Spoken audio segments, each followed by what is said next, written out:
ಇನ್ನು ಪಾಕಿಸ್ತಾನ ಏರ್ಪೋರ್ಟ್ನಲ್ಲಿ ಭಾರೀ ಸ್ಫೋಟವಾಗಿದೆ. ಸ್ಫೋಟದ ಭಯಾನಕ ದೃಶ್ಯ ಕ್ಯಾಮೆರಾದಲ್ಲಿ ಸೆರೆಯಾಗಿದೆ. ಭಾರೀ ಸ್ಫೋಟಕ್ಕೆ ಪ್ರಯಾಣಿಕರು ಬೆಚ್ಚಿ ಬಿದ್ದಿದ್ದಾರೆ. ಆತಂಕದಿಂದ ಜನ ಓಡ್ ಹೋಗಿದ್ದಾರೆ. ಪಾಕಿಸ್ತಾನದ ಹೈಕ್ ಜಾಯದ್ ಏರ್ಪೋರ್ಟ್ನಲ್ಲಿ ಸ್ಫೋಟವಾಗಿದೆ.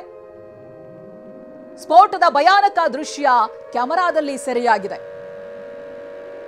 ಏರ್ಪೋರ್ಟ್ನಲ್ಲಿದ್ದಂತ ಪ್ರಯಾಣಿಕರು ಬೆಚ್ಚಿ ಬಿದ್ದಿದ್ದಾರೆ, ಓಡೋದಕ್ಕೆ ಪ್ರಾರಂಭ ಮಾಡಿದ್ದಾರೆ. ನೋಡಿ ಯಾವ ರೀತಿಯಾಗಿ ಹೊತ್ತಿ ಉರಿತಾ ಇದೆ ಅಂತ. ಆಮೇಲೆ ಈ ದಾಳಿಯನ್ನ ಯಾರು ಮಾಡಿದ್ರು ಅನ್ನೋದು ಭಾರತದ ಅಧಿಕೃತ ಮೂಲಗಳಿಂದ ಮಾಹಿತಿ ಬರೋವರೆಗೂ ಹೇಳೋದಕ್ಕೆ ಅಸಾಧ್ಯ. ಪಾಕಿಸ್ತಾನಕ್ಕೆ ಶತ್ರುಗಳು ಒಬ್ರಿಬ್ರಲ್ಲ, ಒಳಗಡೆ ಇರೋರೇ ದಾಳಿ ಮಾಡಿದ್ರು ಆಶ್ಚರ್ಯ ಇಲ್ಲ.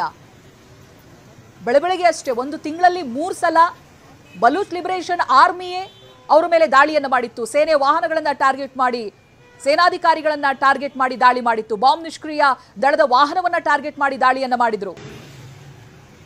ಹಾಗಾಗಿ ಈ ದಾಳಿಯ ಹೊಣೆ ಯಾರದ್ದು ಅನ್ನೋದು ಇನ್ನಷ್ಟೇ ಗೊತ್ತಾಗಬೇಕಿದೆ. ಪಾಕಿಸ್ತಾನದ ಏರ್ಪೋರ್ಟ್ನಲ್ಲಿ ಭಾರೀ ಸ್ಫೋಟವಾಗಿದೆ. ಸ್ಫೋಟದ ಭಯಾನಕ ದೃಶ್ಯ ಕ್ಯಾಮೆರಾದಲ್ಲಿ ಸೆರೆಯಾಗಿದೆ.